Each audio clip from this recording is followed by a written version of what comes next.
MP board कक्षा 9वीं के विद्यार्थियों को हिंदी सब्जेक्ट के इकाई 2 से महत्वपूर्ण प्रश्न बता देता हूँ। तो इकाई 2 से कुल कितने नंबर के प्रश्न आएगा? कुल प्रश्न आएगा 10 नंबर के प्रश्न आएगा। 10 नंबर से 1 नंबर के टोटल 6 प्रश्न आएंगे और 2 अंक का 2 प्रश्न आएगा। इस तरह से कुल कितने हो गए? 6 4 10 नंबर। और ज्यादा, इससे ज्यादा आपको पढ़ना नहीं है। और कौन कौन से टॉपिक से प्रश्न पूछा जाएगा तो देख लो। काव्य की परिभाषा एवं भेद से पूछा जाएगा, ये एक टॉपिक हो गया। रस का सामान्य परिचय एवं प्रकार हो गया। छंद का सामान्य परिचय एवं प्रकार हो गया। दोहा, सवैया, अलंकार परिभाषा एवं भेद, अनुप्रास, अनुप्रास, यमक, उपमा, रूपक, उत्प्रेक्षा एवं मानवीकरण अलंकार, इन सभी टॉपिकों से प्रश्न पूछा जाएगा। तो यहाँ पे जो मैं प्रश्न बताने वाला हूँ ये प्रश्न बैंक से है और हर साल प्रश्न बैंक से ही प्रश्न आते हैं। तो आपको इन सारे प्रश्नों की अच्छे से तैयारी करना है। तो यहाँ पे मैं आप लोगों को उत्तर भी बता रहा हूँ। तो चलो देखते हैं। तो देखो, थोड़ा सा मैं जूम कर लेता हूं। अब देखो, यहाँ पे पहला प्रश्न क्या है? काव्य के भेद माने गए हैं। तो काव्य के भेद कितने माने गए हैं? 2। तो यहाँ पे 2 को टिक करना है। शैली की दृष्टि से काव्य के भेद, तो काव्य के 2 भेद हैं। काव्य, यहाँ पे है काव्य के भेद। तो काव्य के भेद के बारे में पूछा है, तो यहाँ पे उत्तर क्या लेना है? उत्तर लेना है दृश्य और श्रव्य काव्य लेना है। ठीक है, चलो आगे देखो। इसके बाद देखो नेक्स्ट है, प्रबंध काव्य के प्रकार होते हैं। तो प्रबंध काव्य के प्रकार 3 प्रकार के होते हैं। यहाँ पे कामयनी, कामयनी क्या है? एक महाकाव्य है। रस के बिना काव्य माना जाता है, तो नीरस लेना है यहाँ पे।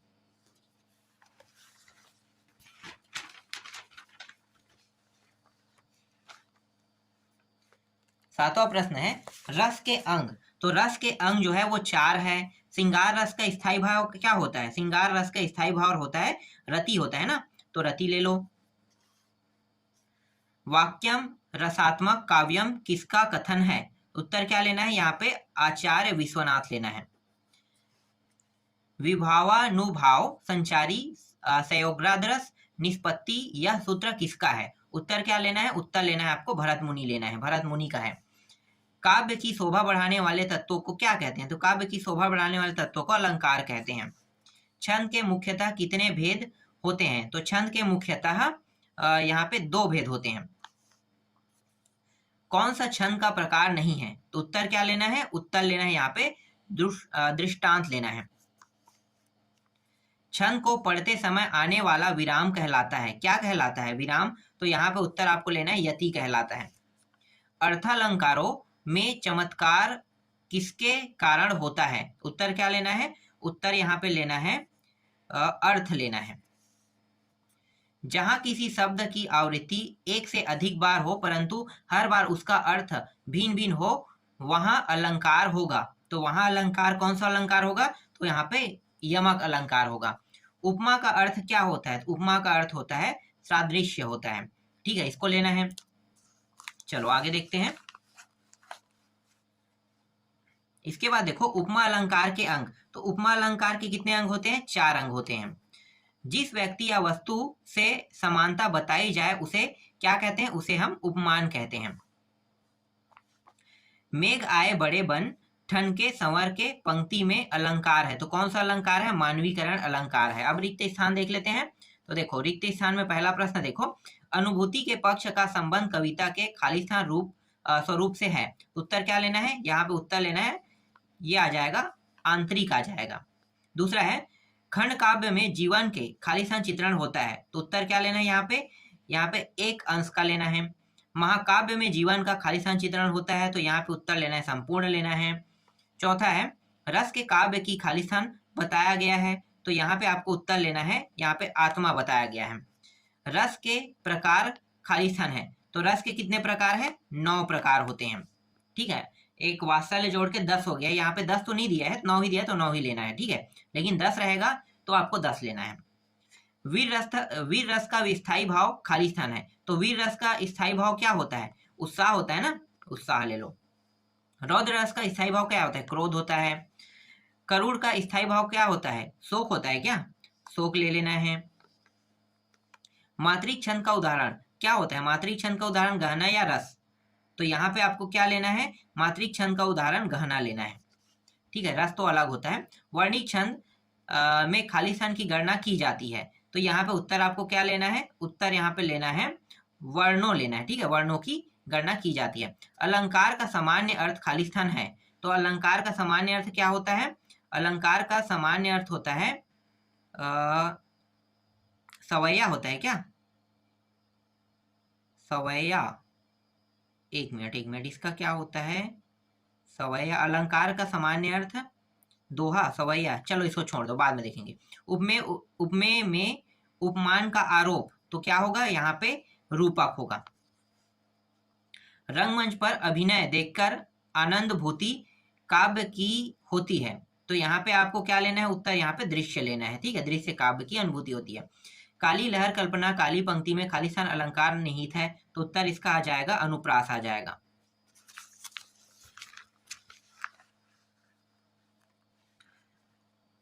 सोई सन सुजान इन पंक्ति में खालिस्तान अलंकार निहित है, उत्तर क्या लेना है, तो उत्तर यहाँ पे आ जाएगा अनुप्रास आ जाएगा।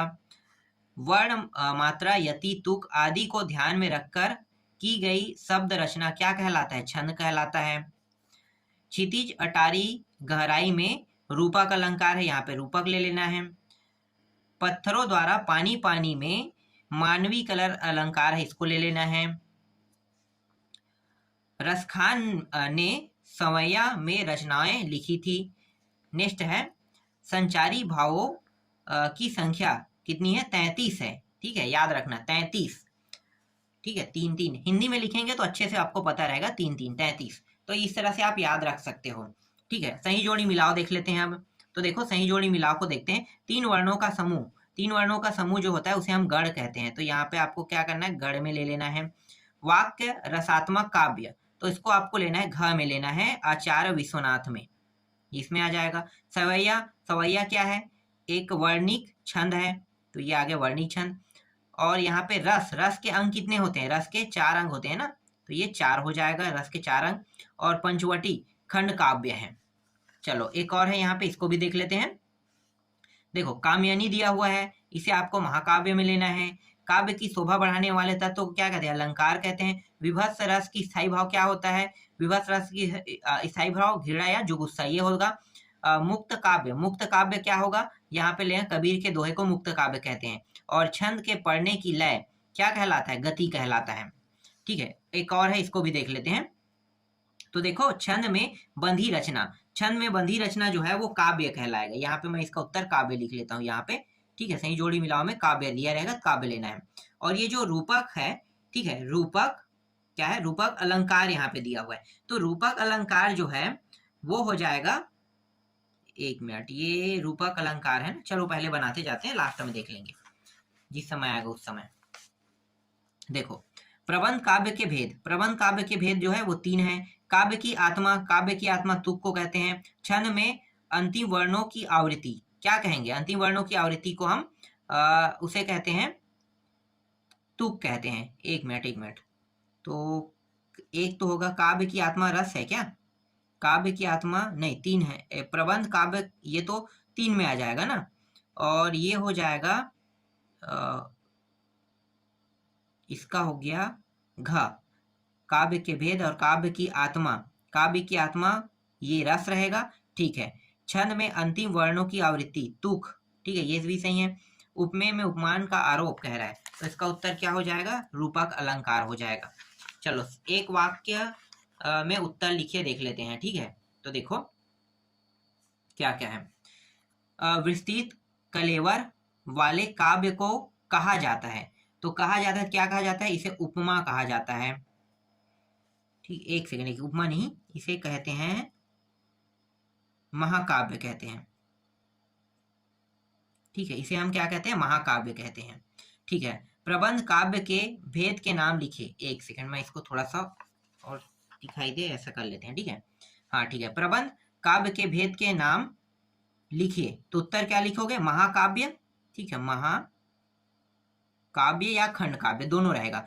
रसात्मक वाक्यम अर्थात रस युक्त वाक्य क्या कहलाता है, तो ये कहलाता है काव्य कहलाता है, तो उत्तर क्या लिखना है, काव्य लिख लेना है। एक ही छंद में रचित एक घटना का चित्रण पूर्ण रूप से करने वाले रचना को क्या कहते हैं, तो उसको हम कहते हैं खंड काव्य कहते हैं,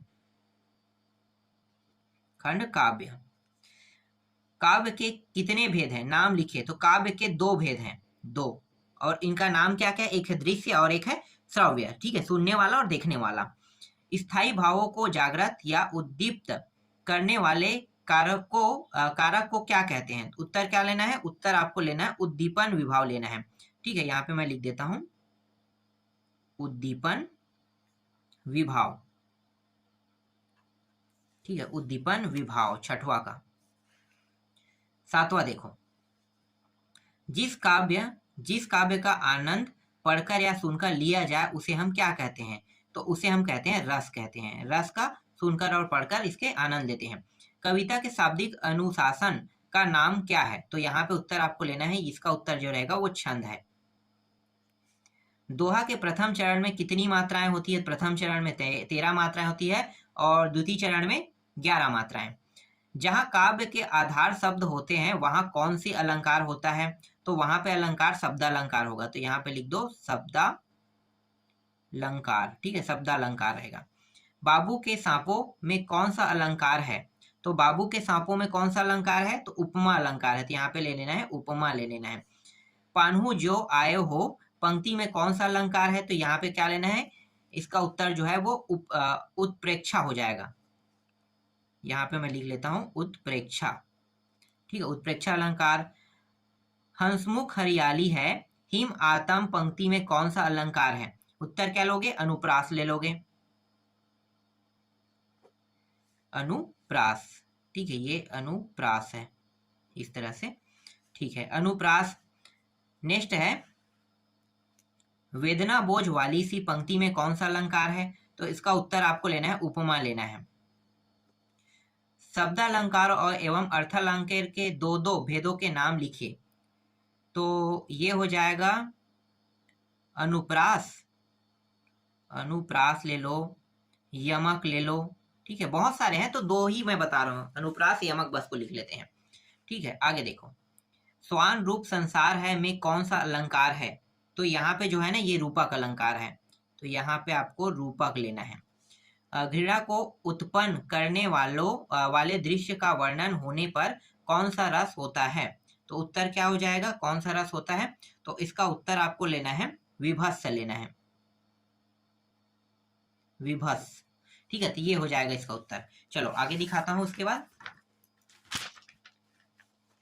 देखो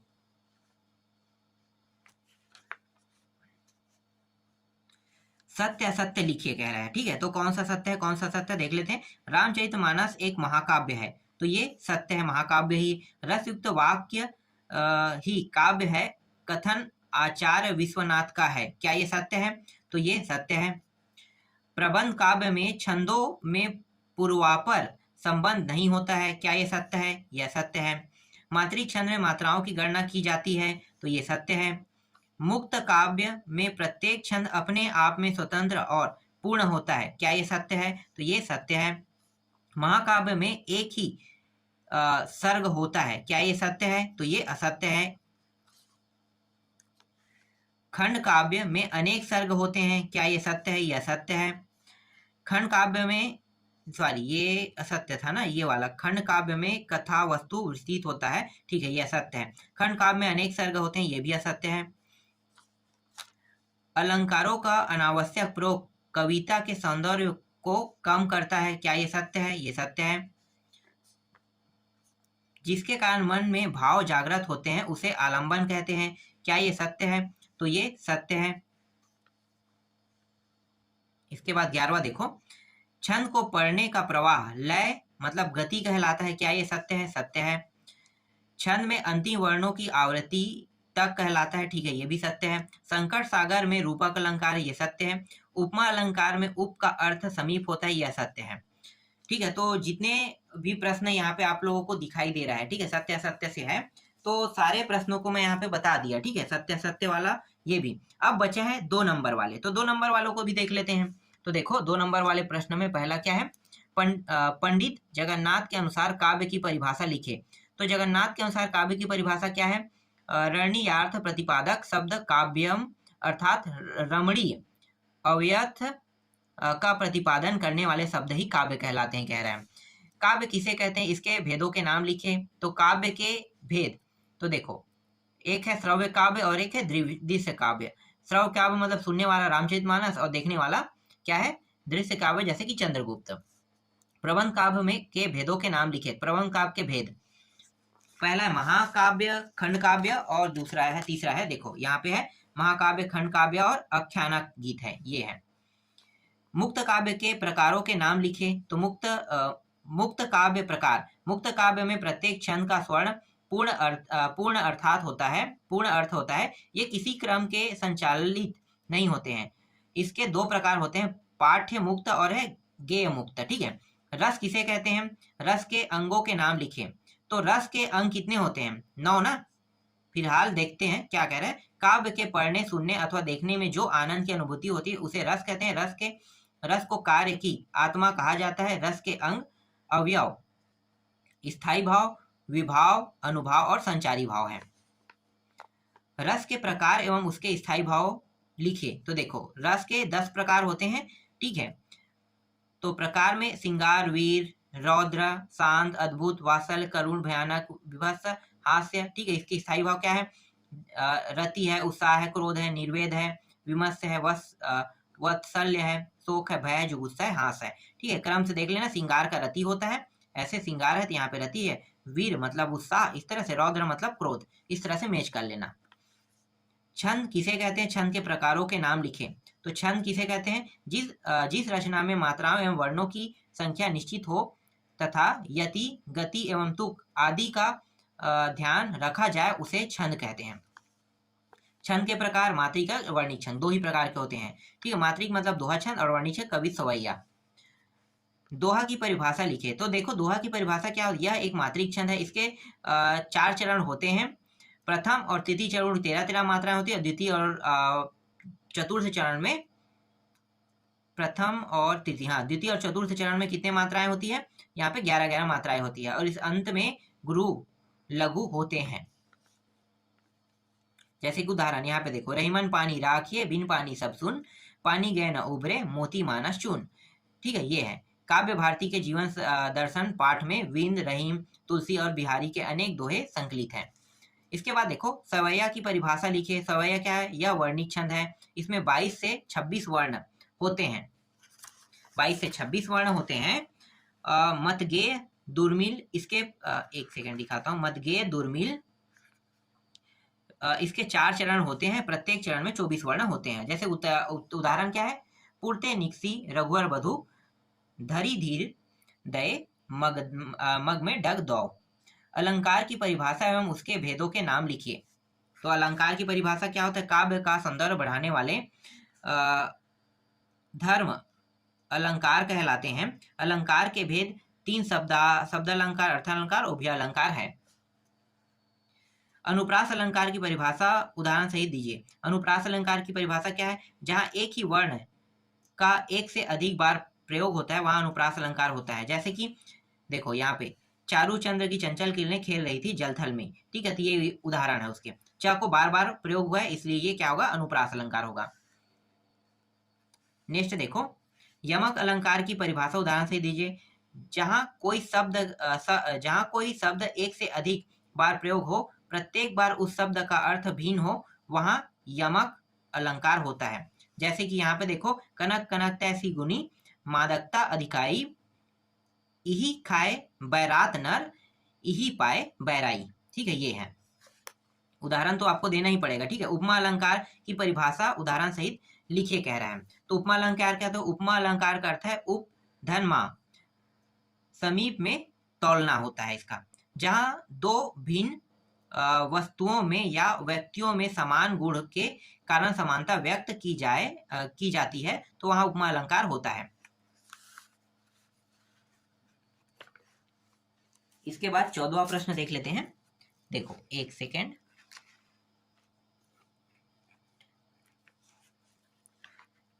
ठीक है। यहाँ पे देखो, रूपक अलंकार की परिभाषा उदाहरण सहित लिखिए। तो रूपक अलंकार की परिभाषा क्या है, जहां उपमेय में उपमान का आरोप किया जाता है वहां रूपक अलंकार होता है। रूपक शब्द का अर्थ रूप धारण करना रूपक अलंकार में उपमेय उपमान का रूप धारण करता है। उदाहरण क्या है? उदाहरण सिर्फ एक ही लिखना है। मोमन मानिक ले गयो चितव चोर नंदन, यहाँ मन को माणिक्य और नंदन को चोर कहाँ गया। ठीक है, तो ये इसका क्या होगा? उदाहरण होगा। चलो आगे देखते हैं। और भी उदाहरण है लेकिन एक ही याद करना है।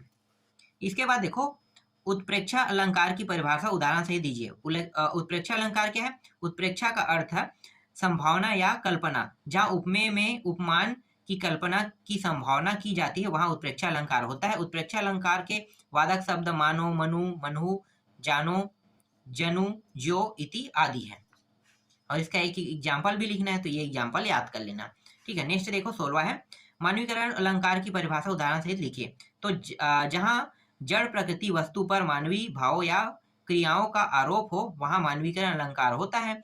या जहां, इसको या को हटा दो। ठीक है, ये वाला हिस्सा काट देना पूरा। ठीक है, ये वाला हिस्सा काट दो, बस इतना याद करो। और उसके बाद क्या करना है? ये यहां से लेके आपको याद कहाँ करना है? यहाँ से यहाँ, और यहाँ से लेके ये वाला जो हिस्सा ये काट दिया मैंने। देखो, जैसे मेघ आए बड़े बन ठन के सवार के। ठीक है, तो एक ही याद रखना है उदाहरण। ठीक है, सबको लिखने की जरूरत नहीं है, तो ये लिख लेना। महाकाव्य और खंड काव्य में कोई दो अंतर। तो महाकाव्य और खंड काव्य में दो अंतर देख ले। पहला देखो, महाकाव्य में जीवन के समग्र रूप का उल्लेख होता है, एक पक्ष का उद्घाटन किया जाता है, जबकि एक मिनट इसको भी दिखाता हूं। जबकि महाकाव्य विस्तृत होता है तथा खंड काव्य संक्षिप्त होता है। महाकाव्य की प्रकृति चित्रण विशद रूप में किया जाता है, जबकि खंड काव्य प्रकृति संक्षिप्त रूप में किया जाता है। महाकाव्य में पात्रों की संख्या अधिक होती है, खंड काव्य में पात्र कम तथा सीमित होते हैं। ठीक है, ये इसका उत्तर होगा। एक मिनट मैं दिखा देता हूँ थोड़ा सा। ठीक है, देखो नेक्स्ट क्या है? नेक्स्ट है मात्रिक छंद किसे कहते हैं? किसी एक मात्रिक छंद का नाम लिखिए। जिन छंदों में मात्राओं की गणना की जाती है उन्हें मात्रिक छंद कहते हैं, जैसे दोहा, चौपाई, मंगल भवन, अमंगल हारी। ठीक है, ये हनुमान चालीसा है। ठीक है, तो देख लो। चलो आगे दिखाता हूँ। इसके बाद आते हैं वर्णिक छंद में आते हैं। वर्णिक छंद किसे कहते हैं? किसी एक वर्णिक छंद का नाम लिखे। जिन छंदों की रचना वर्णों की गणना के आधार पर की जाती है उन्हें वर्णिक छंद कहते हैं, जैसे कवित, सवैया। ठीक है, ये है। इसके बाद देखो विश्व है। पाठ्य पुस्तक एवं गे युक्त में अंतर लिखिए। तो पाठ्य गे मुक्त अंतर, तो ये उत्तर आपको लिखना है। ठीक है, तो जितना प्रश्न मैं दिखा रहा हूँ ये सारे प्रश्न को आपको याद करना है, क्योंकि यही प्रश्न आपके एग्जाम में आपको देखने को मिलेगा।